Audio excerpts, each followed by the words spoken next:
Yes, thank you for having us. So I'm Cassie Goodman, and I'm here today with Amy Thompson, and we're from Nevada Cancer Coalition. And we're really here today to talk to you about our new program, Thrive NV, that we believe we can form some partnerships on. But we wanted to start with a little bit of background about who we are and the types of programs we have, because we do have lots of other programs and groups that you all can get involved in. So we are your statewide cancer coalition, and we work to reduce the burden of cancer in Nevada by forming collaborations, empowering people, and advocating for equitable access to care. We do this a lot by bringing partners together like you all.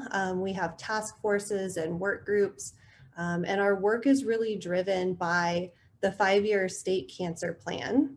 And we just recently released the new 2021-2025 Nevada State Cancer Plan. And you can see the 5 goal areas that focuses on. And again, this really drives the work of the coalition. And we have everything from cancer prevention, early detection, survivorship, the entire continuum. We focus a lot on state data, improving quality of life overall for Nevadans. And we also do a lot of work at the policy level as well. So again, just an overview to give you an idea of the areas that we work in. And if you have interest in any of these things, please feel free to reach out to us and we'll get you connected with the right person. So on the cancer prevention side of things, we have our task force, and it really focuses on HPV, obesity, radon, tobacco, and UV exposure. And then out of that task force, there's 2 work groups going on right now. One solely focusing on HPV vaccinations, and the other on sun safety, mostly through SunSmart Nevada and SunSmart Schools. So this is really advocating for sun safety policies in the schools, access to sunscreen for children, shade structures. So a lot of policy work at that level as well. And those are the 2 main community programs that we have for prevention. And we do also a lot of work with tobacco cessation and trying to reduce teen vaping as well. So if you have any interest on the cancer prevention side of things, we have Christine Thompson's information at the bottom for you, and you can reach out to her to learn more. And then I'm actually the Cancer Early Detection Programs Manager. So on my side of things, we have a task force as well. We meet twice a year to focus on all forms of cancer that have early detection screenings. And then quarterly, we have break-off collaboratives that really focus on breast cancer and colorectal cancer.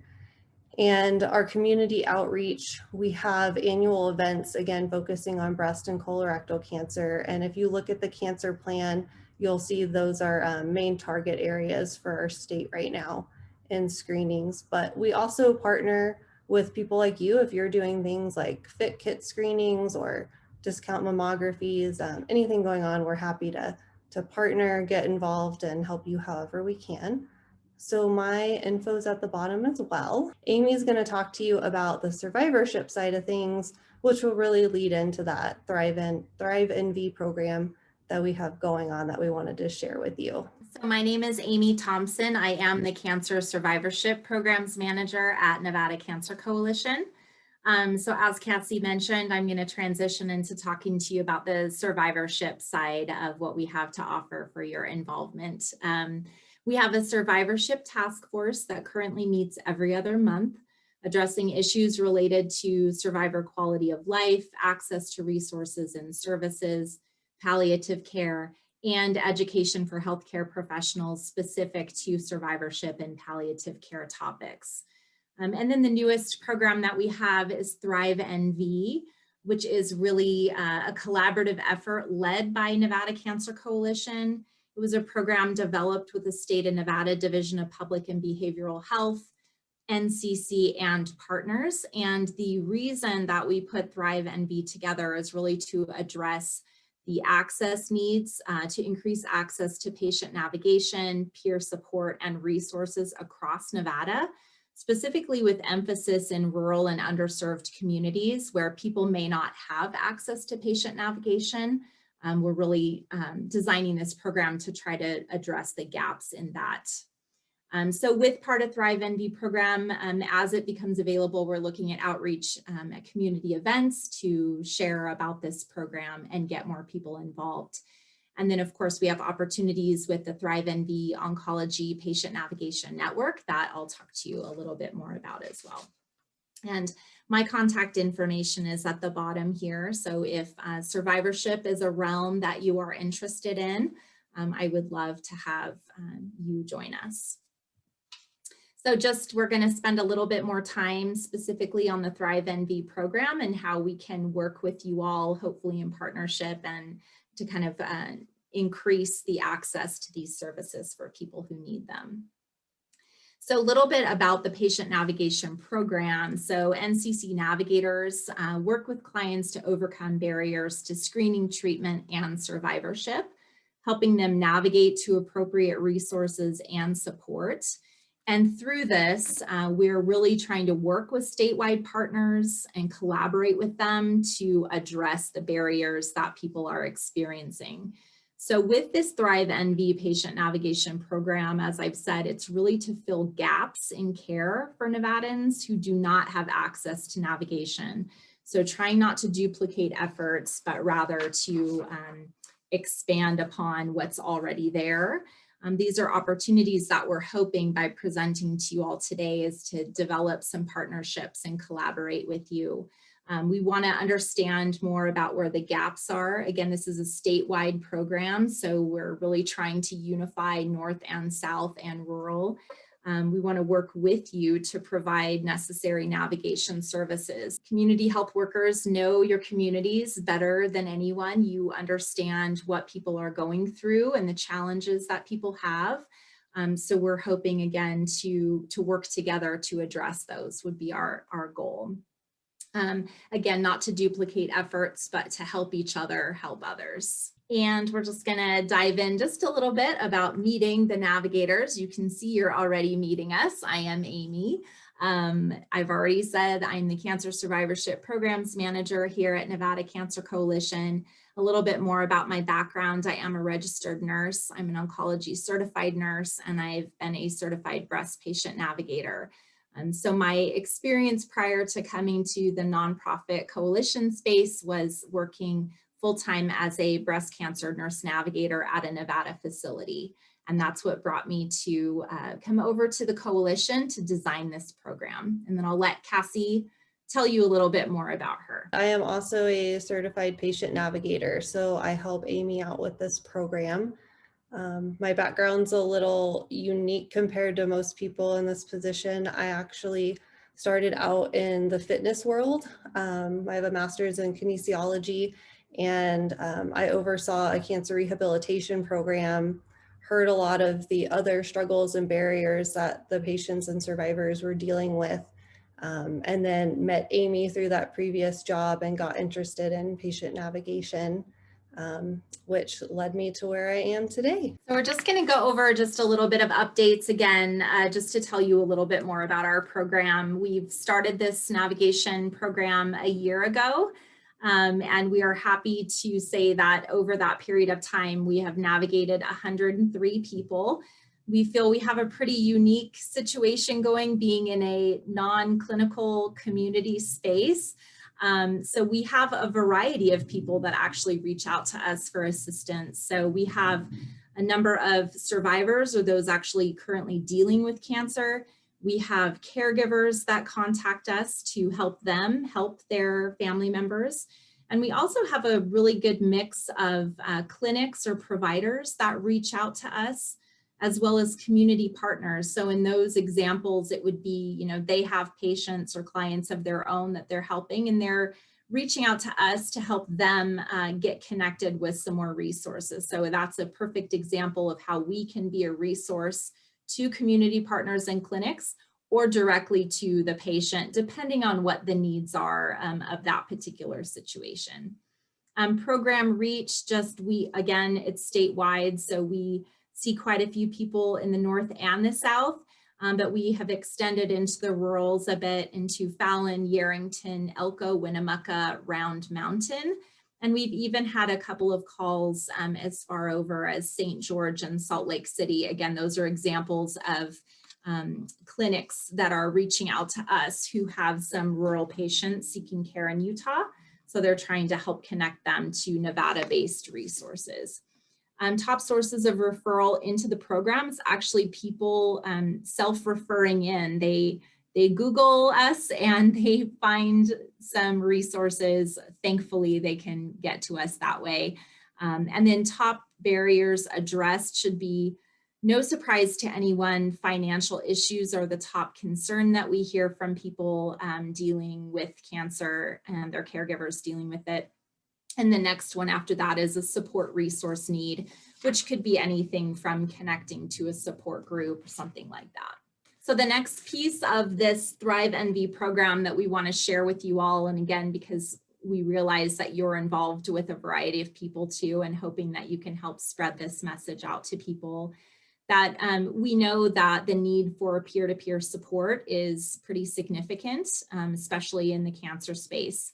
So we are proudly partnering with a national organization called Immerman Angels to create a statewide cancer peer-to-peer support program. So this is really for anybody dealing with cancer, survivors, previvors, which means people that are at high risk for cancer based on genetic mutations. They do not yet have cancer, but their risk is higher than average, and caregivers. This is an opportunity for people to become trained as what they call mentor angels, to provide that guidance to other people going through the same thing as them. So by working with Immerman Angels, they are a nonprofit who focuses solely on one-on-one peer connections. So by working with them, we as the coalition, as the state, can kind of utilize their expertise to build this program for us beyond what we would be able to do just on our own. So they can provide all of the volunteer training and follow up to the mentors. They do the mentor and mentee matching, and then they're able to provide us with a monthly report, which will help us understand as a state you know, what types of cancer diagnoses are being represented by the people who are being trained as mentors, and what people are needing. So if we have a lot of people in Northern Nevada becoming mentors, we can identify that we might need to recruit some more in Southern Nevada and or the rural spaces, so that those matches can be best for the people that they serve. And just some quick updates on this. This is the newest part of our Thrive NV program. We just launched in April. And within that space, we've had 10 registrations that have come through. So not a lot, we have a ways to go, but we're proud of that anyway, because we know that those are 10 people who now are able to share with others and give them that peer-to-peer guidance that we want people to have access to. So a lot of the recruitment efforts so far have been circled around social media, opportunities like this for virtual networking, sharing in newsletters and partner newsletters, and sharing in our task forces and collaboratives. We have an intern that we've been so lucky to have with us working on this program. We have her through the summer, so she has been contacting a lot of organizations, including some church groups, just trying to think outside the box. How can we reach people that really need these services?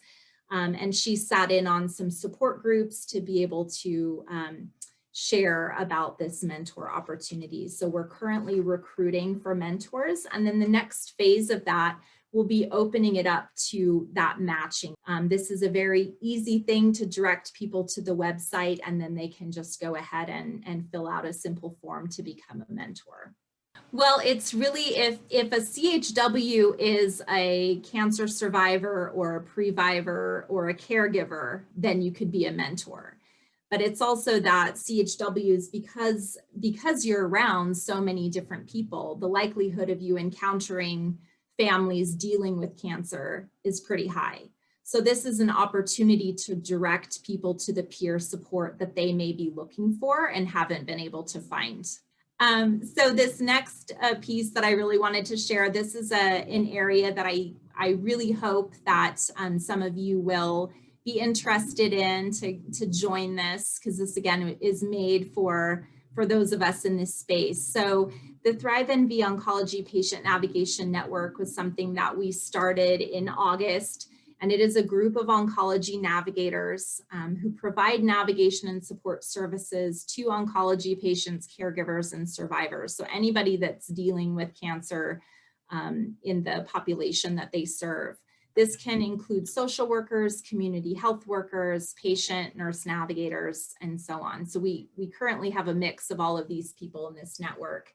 And the purpose of it is really so that we can stay connected with each other and share resources across Nevada, ideally breaking down some of those silos and really coming together in network. I think David mentioned that earlier before we started, that it's really about that sense of community and sharing. And that is exactly why we started this.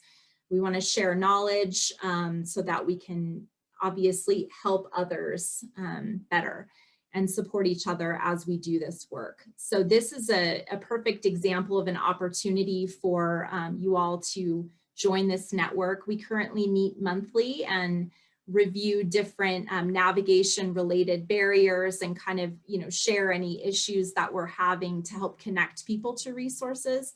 This is often a place where if people are not finding a resource for someone they're trying to help, like for instance, childcare, to get someone to get a breast cancer screening. This is a place where we talk and say, okay, what's missing and how can we try to figure out, where this resource can be found and kind of work together. So that's just an example of that. So this is an opportunity to join us and share. People that join this network, you don't have to go to the meetings every single month. We send out recaps afterwards, and you have access to the people involved. So if there are any questions that you have, you can always reach out in between. And that is the end of our presentation. Just really wanted to thank you all so much for your time today. Truly do believe that working together and networking is the best way to do everything. So our contact information is here again, representing the different programs. So if you have any questions, would like to get involved in any of the opportunities that we've shared today, we welcome that opportunity with you. I was just thinking, that's why I was just staying quiet while my thoughts were swirling. I was just thinking how great it is that different parts of healthcare and public health are starting to accept CHWs and see the value in them. In my classes, when I teach, students always ask, like, what fields can we go into? And just I never thought about just the field of cancer in its own, So it really is like, as I'm watching this and listening, I'm like, wow, this is good, because this gives them, it opens up the workforce for them, but also because they probably know someone that has had cancer, right? Even while you were talking, Amy, and Cassie, I was thinking about two relatives that I know that could definitely use your program because they just battled breast cancer and they won, thankfully. But it is a thing that goes through everyday people's families, and then CHWs, being those people on the ground, can have this as a resource and say, hey, there's a network that you can join, because that's what really people need, is to be a part of something when they're going through something like cancer. So I really applaud the work that you all are doing. Thank you for sharing this. I didn't even know anything about it. Well, thank you so much for that feedback. That really means a lot. And yeah, we're really excited to have opportunities to network with you all, because we do see the value in what you do. And as you see from our background, we have worked in a variety of places, and every place is a little different in how they use people in the navigation space and what that title looks like and everything. But I think that that's one of the things that Cassie and I both love, working in this community centered area and kind of more the public health, is that we get to take the knowledge from before and just, open it up more, and that network that we're able to reach and to kind of break down those silos and realize, I always say people don't choose to have cancer, and no one should have to go through it alone. No one should have to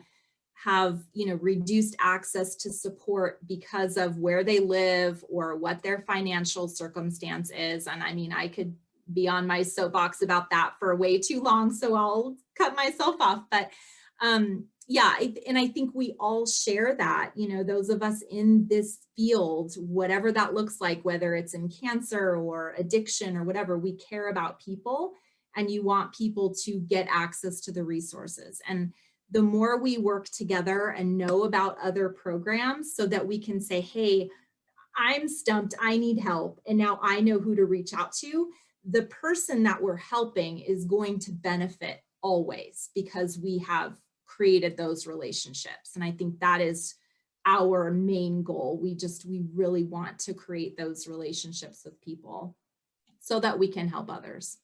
Absolutely. And I think it opens, you touch on the social determinants of health, right? It's not just the cancer itself, but it's all of the other determinants that stop people from getting the care that they need. If people are intrigued by this field, it would be a great opportunity to join any of the number of task forces or the network within the Cancer Coalition. Just learn more, hear from other people, network, and find, maybe that niche. And that's what it's all about. So, yeah. So how is your recruitment for mentors and outreach and things with the diversity that is Nevada? Like, do you think there are areas that you'd like to target more? Immerman's Angels does have the ability to work with people who speak other languages, Spanish as well as some others. So it is a pretty welcoming environment in that way.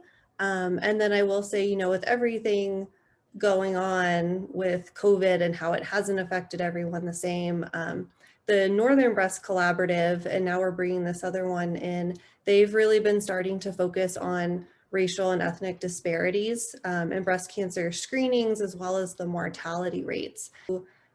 From what we can tell, and the data is not great when we break it down by race and whatnot throughout the state, it's hard to tell, but it looks like, for example, Black women are getting screened at a little bit higher rate than white women, but their mortality rate is still a lot higher.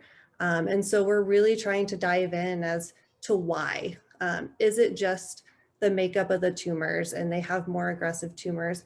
Or is something happening where they're getting screened and then they're not getting in for diagnostics and treatment in an appropriate time frame? So we're starting to work with our partners from the FQHCs, the different hospital networks, even Medicaid and the MCOs to try to look at those numbers, figure out what's going on, and then hopefully do some statewide focus groups to start getting our screening numbers up and making sure that every race and ethnicity is covered.